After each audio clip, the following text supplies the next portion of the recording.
Jag säger något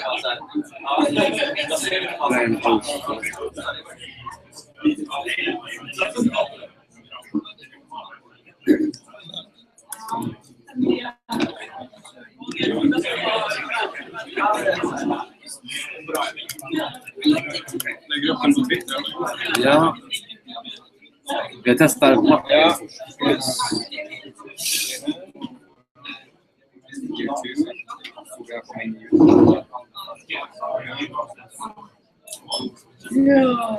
Ja, precis. Nu kommer det. Ja, det är lite light. Det kommer väl efter ett tag. Nej, jag ser dig. Det var ju det som hände. Det är ju se. Vi ställer oss fram. Jag vet inte varför det är så. Det kanske är så att man börjar se det från början. Ja, precis. Ja, det blir det. Ja, jag vet. Kör.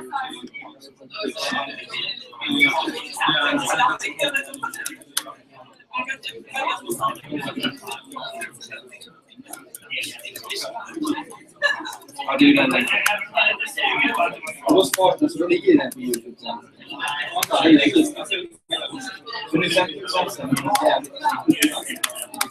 Det skulle vara. Men det är...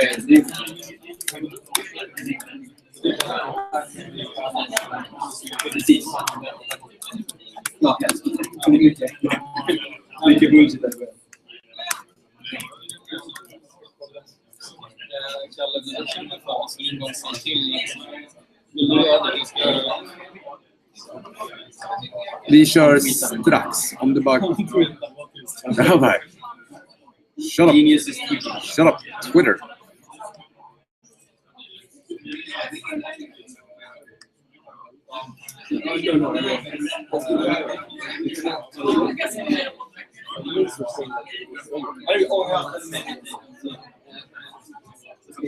Yes.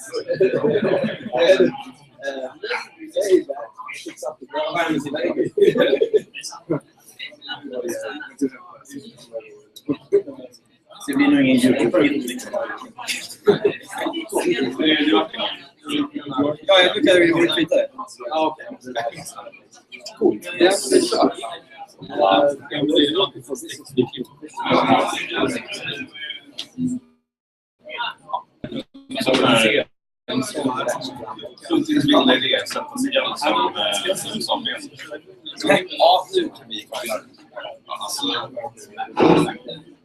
Det känns lite som Kim Jong-il. Det var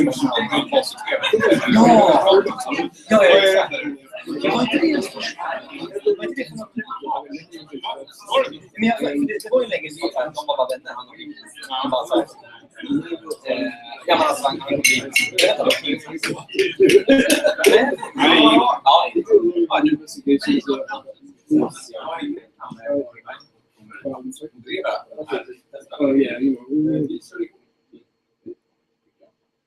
Alla får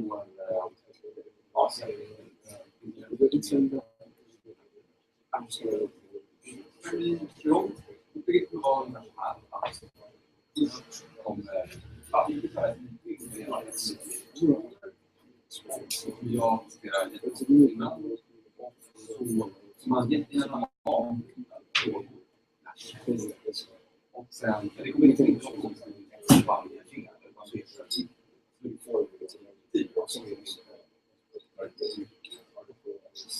så får jag andra som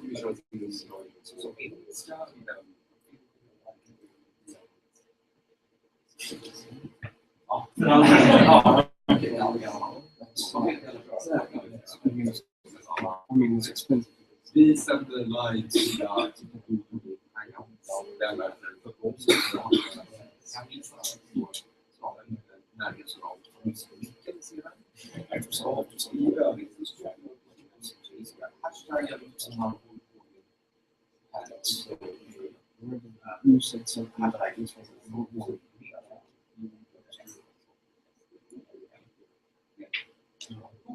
De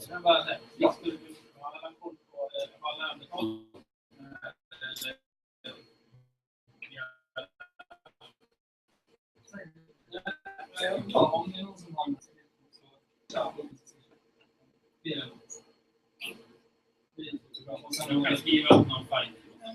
Det är lite så här. Ja, visst. Det är jättesvårt.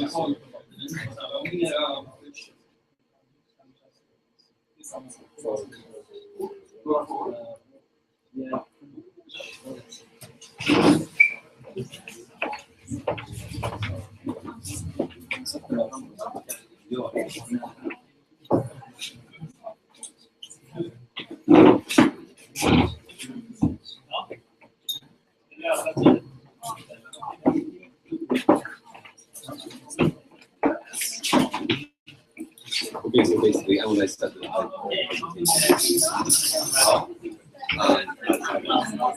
are broadcasting right now from this computer, despite the screen being a bit long.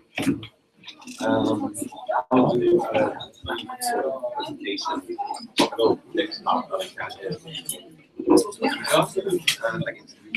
and then we go again. People might interrupt the questions, but it's fine. We'll try to keep it quiet and the other two will have their presentation.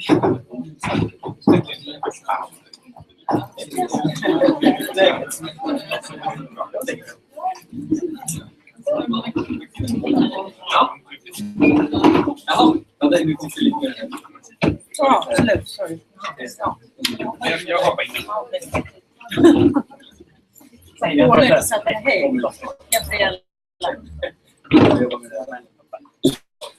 Ja.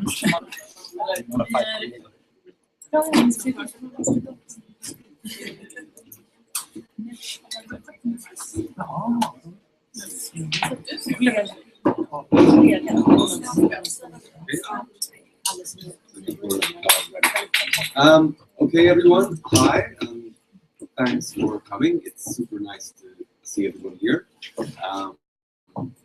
Many of you know of me, but my name is Carl Friedlever. I am a international foreign news journalist at Utrikestema. And I started quite recently. Before that, I was at TNT. Basically, the idea is now that we'll talk. This is the second year Meetup. It has international news, foreign news reporting is the theme, and the idea was to try to pull something together where we look at some new stuff going on, and maybe even there will be room to discuss what the next thing is. If it is sort of if Oculus Rift journalism is what we all need in 5 years. I'm super happy to have the opportunity to do this as well, and I'm quite a sort of whiny person, so I complain a lot about there not being that sort of discussion about international news reporting in Sweden and how we can develop it and where we're going. So this was a great opportunity, and I'm super happy you are all here. I won't talk anymore about myself. Andrew Haggard from Bellingcat will be doing the first presentation. It will be about basically UGC, or user-generated content investigative journalism, with a social media focus then, and other openly accessible open source material, with a focus on geolocation as well. I mean, so the idea is that, like, how do you find out where a Islamic State beheading video was filmed, or how could you identify where a where a video of a Russian artillery, Russian missile has been filmed? Is it in Ukraine or is it in Russia? On which side of the border is it? This is sort of course, news that has dominated foreign news reporting recently, both Islamic State and Ukraine. So basically, Bellingcat is a network or organization, not an organization, but a network or platform, or whatever you want to call it, of citizen journalism or citizen journalists to some extent who work specifically in finding out these things.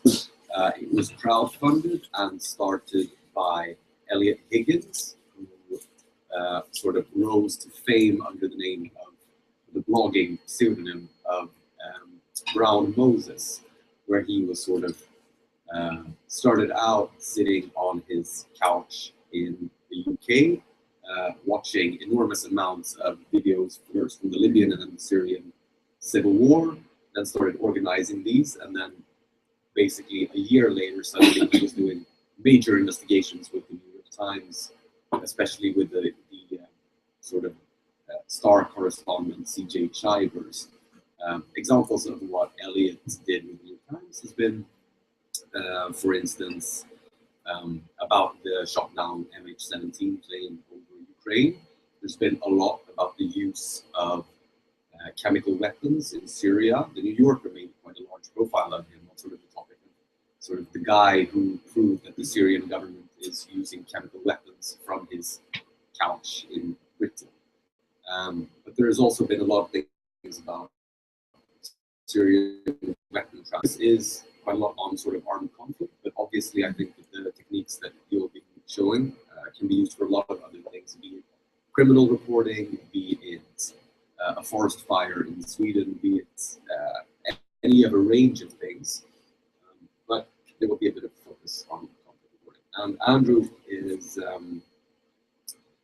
you have been working, as we'll see, a lot with identifying and locating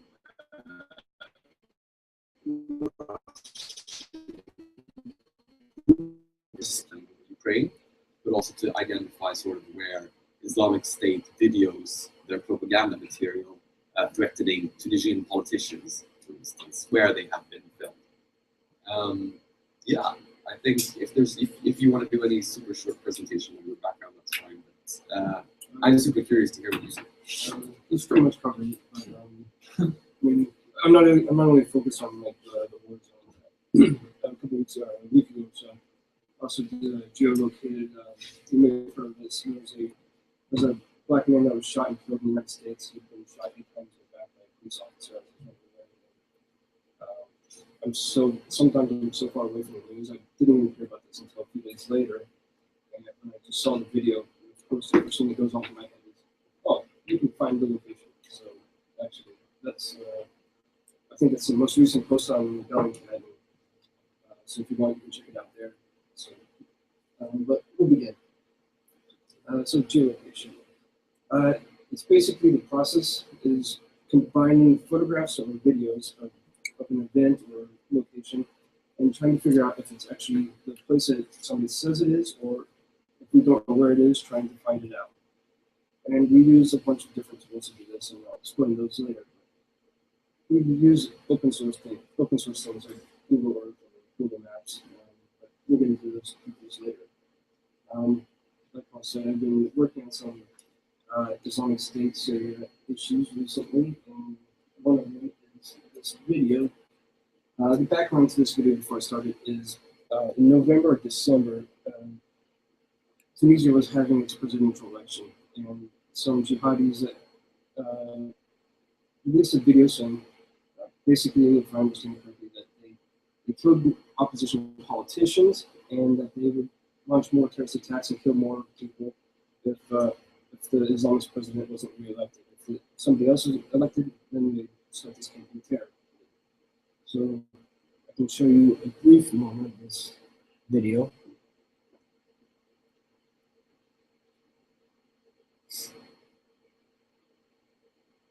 We got some flashing crack. فرسالتي إلى طواغيت تونس وعساكرهم بيننا وبينكم السلاح. لقد واجهناكم في تونس وعرفنا عنكم الجبل في جبل الشعابي وغيره من الجبال. نعم يا طواغيت، نحن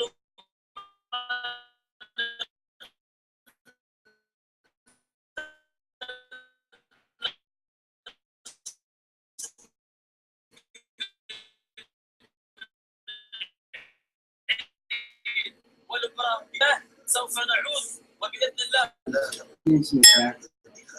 والله إنهم بهذا.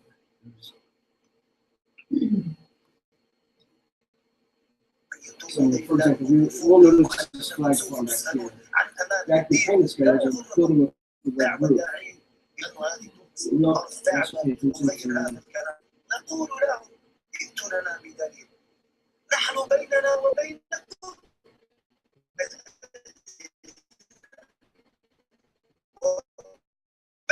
بيننا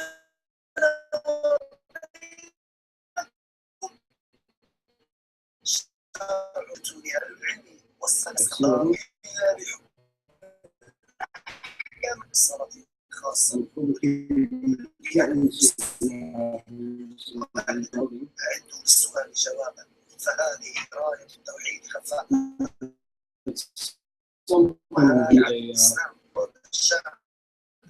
wasting time listening to this family. Listen, we notice this flag, we notice this building back here, we notice trees, we notice other buildings around. So what we started to do is piece together as much as we could about this frame. So one of our guys took screens of different things and put collage them together to get this. So now we know that back here there's this building with this red roof. We also noticed, so the first thing we did is go to Raqqa, we did the Earth, and we found the biggest building with a red roof. Based on that, we started looking around for things. But before that, this building, if I remember correctly, was to be Raqqa. So what we did, this is from there. This is a panorama picture we found. The rectangular roofs on the top match this. So the arched roof windows here. So we figured out this is the right building. So we started looking for. Unfortunately, you can't tell this isn't as long as it from. You may not be it, but I don't know if the images right here. We also noticed this ornate feature here. And based on that, we started looking for ornate buildings in the area. One of them is the rock ornate building. So here you obviously see that they all have these ornate features all across the building. So we started looking around for more information about this location.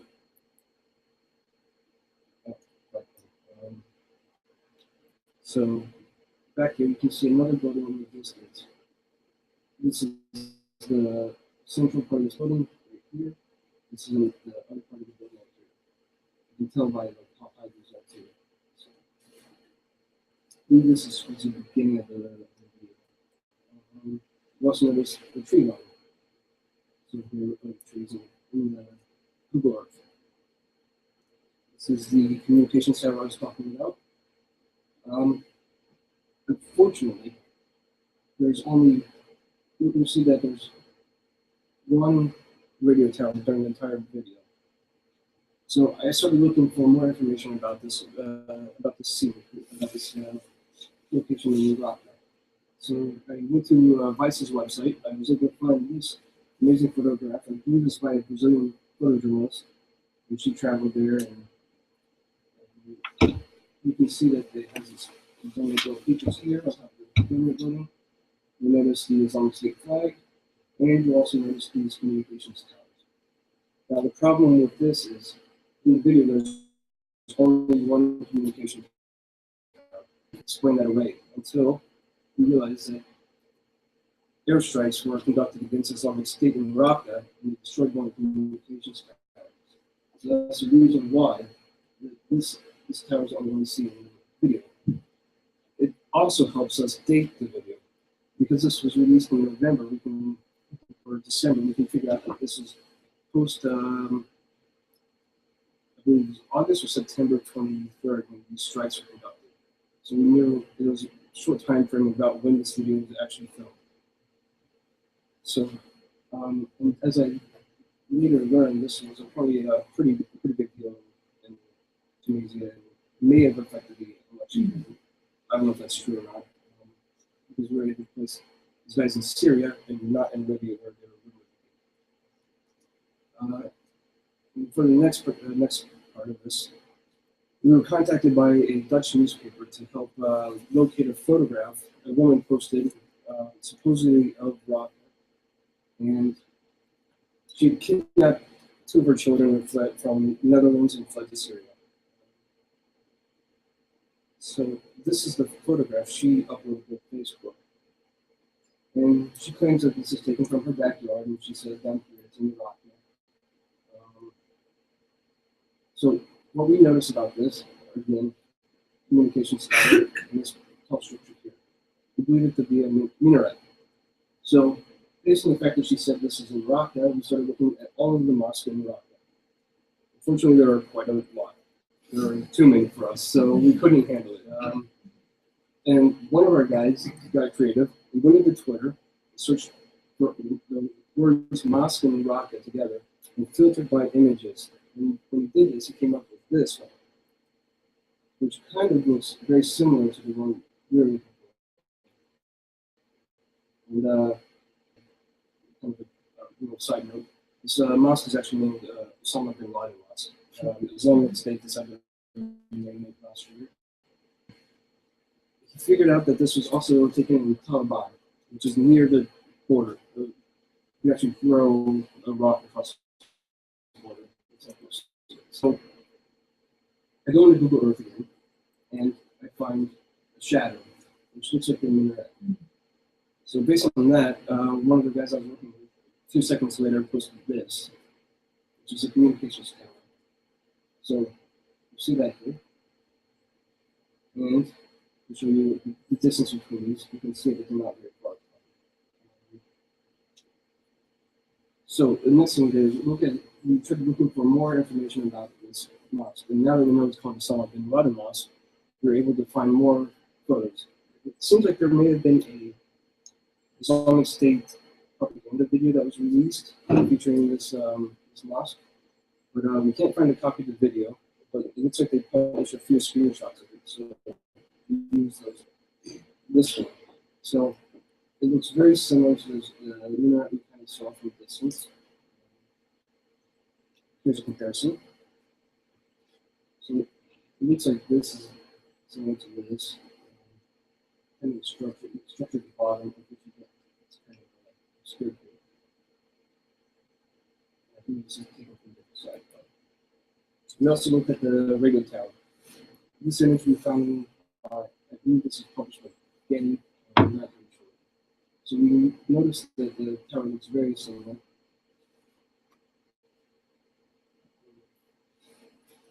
So my one of my colleagues decided that he needed to kind of analyze the angles of the photograph that the woman uploaded to social media.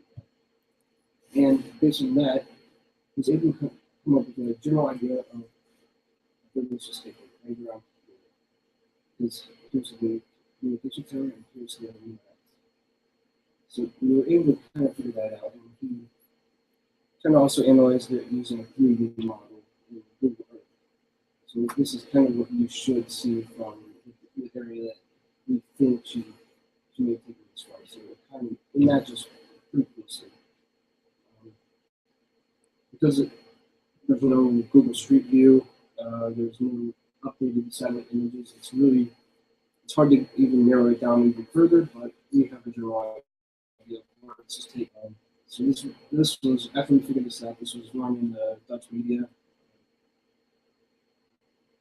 Seems like it got picked up pretty big. You can quite a few newspapers picked it up. British media picked it up too. I think they were interested in it because the same location is actually where some British children crossed into Syria to join the Islamic State also. Taliban is really next door to the border. If you actually walk up to it, you have Turkish border guards on one side and Islamic State border guards on the other side. Yeah, as Carl said, the other thing that we've been working on quite extensively is Ukraine MH17 things. So I'll give you some of the information about that. So July 17th, this image was uploaded to Twitter.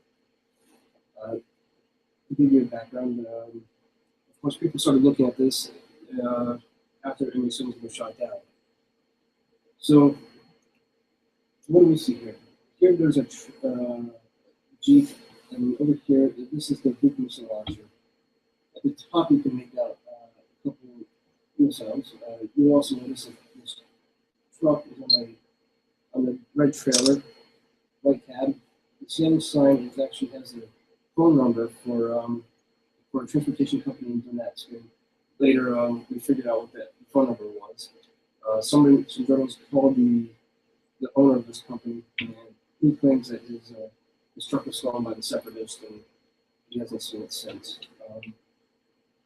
We also noticed a few other things. There's a store here, and there's also a building over here with stripes on each side of it, which is unique. Here's a close-up of the launcher. So this is what I was saying about the results. And this is the building I was talking about with the stripes. This is the store. So you have the name of the store here. But obviously, some of the letters are obscure. Resolution's not that great. But we have a guy who speaks Russian, and he was able to figure out the name of the store, certain letters of the name of the store. And based on that, he was able to find a street in Torres where this photo was taken. So this is the name of the street in Torres. He was able to figure this out as the name of the store. Based on that, he was able to find a court document that was recording a fight that had taken place in the store. So with this information, he was able to narrow it down even further. We got the name of the restaurant, we got the name of the address, and plugged that into Google Earth, and came up with this location. So what we look out here should be the building with the stripes, and this should be the supermarket.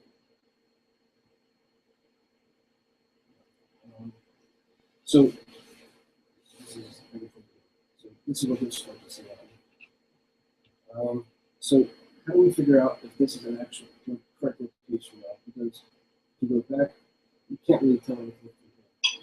There's no street view, so we have to rely on other methods. And this guy Eric was able to go into YouTube and find videos of a guy driving around this town. And apparently this guy just loves to drive around this town and upload his videos to YouTube. Thankfully. So this is one of them. On the left, over here, you see the building with the stripes. Over here is the store. We'll do it one more time. Stripe building, store over here.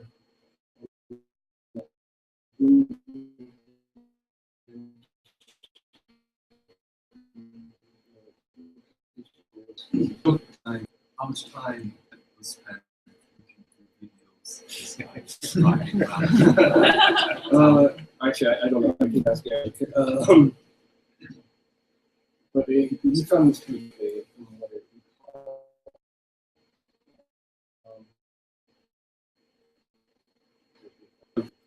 A different direction. On the left side, off to the side. So here's the store.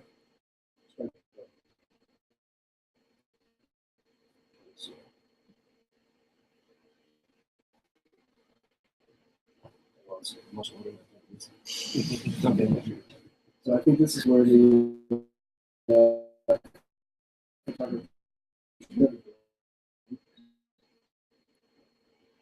so that's how we figure out this photograph from Torres. This thing is some light in the shadows at the time that this was taken. So we figured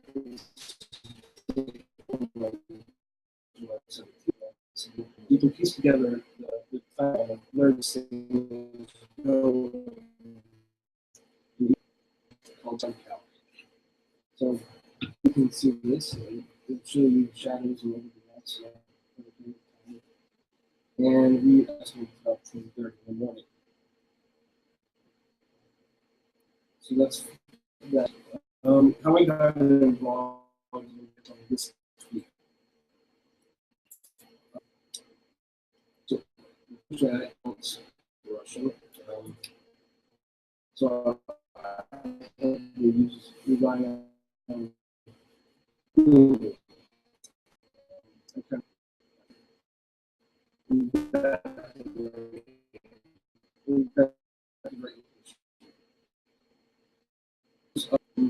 I uploaded even earlier.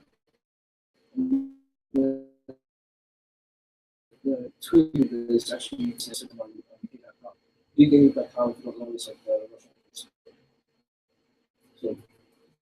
So the thing where this is located, just alone, it's very difficult to find anything. It would be nearly impossible. So I can use so I tried playing around with the translation a little bit, removing hashtags for all information. It says honest no, I don't know what that is. So play around with the translation a little more. This which is Shuzhny, it's the same city. I think before called it Google probably beach is like Book is the Russian word for beach, like beach street. So I noticed something 50 years in October. I know Eastern Europeans love to name their streets events, so I assumed that this was a reference to the October Revolution, and maybe they were trying to honor the 50th anniversary of it. I noticed there's also this word history. When I asked some Russian speakers, nobody was quite sure what it meant. They thought maybe it's slang. I believe we figured out that it's actually a little door for a chain of stores in Ukraine. There's also this Poland buffet, and I had no idea what this was. So my idea was to search for the Russian word "kol." To search for the Russian word "kol" and the name of the city, which is here. So when I did that, I got a result for looking at it. I actually had more than one result that I tried clicking on. The first one didn't pan out, so I tried looking at it. When I did, it opened this up. What I noticed here was a restaurant named Toll. So I associated it. Turns out that was wrong. Actually, this word buffet for chain frame, and she sent me an address, and the address is me because Google places the address across the city, further away. It would have had it. So it turns out that Google doesn't know what it's talking about when it comes to Eastern Ukrainian maps. So we eventually turned to Yandex Maps, which is a lot more accurate, and it puts the address of this buffet grocery store right about here. So we have buffet here. We have this whole restaurant here. This street is 50 years of October. So now I start narrowing it down. So in the tweeted photo, I noticed another thing about this. There's some trees in the background and some little small houses. So I figured this is about it. I also see that there's like a 30 area, the ground that's not covered with grass. And I also see a single tree in this tweet. That is about here, which should put the boot here. Another key thing I noticed about the photo is that there's the part of the building that is being photographed. You see the boot in the part of the building looks slanted. So we kind of ruled out every other location and I narrowed it down to these two buildings. And this one looks slanted too. So this is what we came up with. So we have the single tree here, which is here. We have the boot here, and this apartment building here, which is, and this map was done by Jeffrey Lewis, who I thank because my map is terrible. And we even angled it to get the photographers angle. So you see, you'll also see that there were some trees about here. So these are the trees here, tree here, and that's what you see. The tree here, and the tree here. And you see the trees and you see the small houses. So that's what we did. Video that shows the group missile launcher being transported out of Ukraine. I believe they said towards Krasnodar before it enters Ukraine. And it looks like it's using a missile. So, what we noticed about this, aside from the truck, which is the same one we saw in France, is this billboard, this house back here, this light pole, we call it the Eagle, and there's another building off to the left, which I'll show you again. So there's this red building here. We thought this was a fence at first, and we also noticed this these cables here.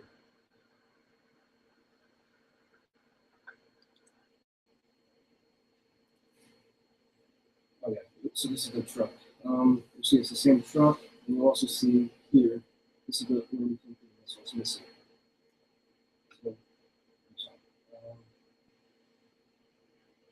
So we spent a few days looking for a city called Krasnodar, which is on the border of Russia and Ukraine. It's separatist controlled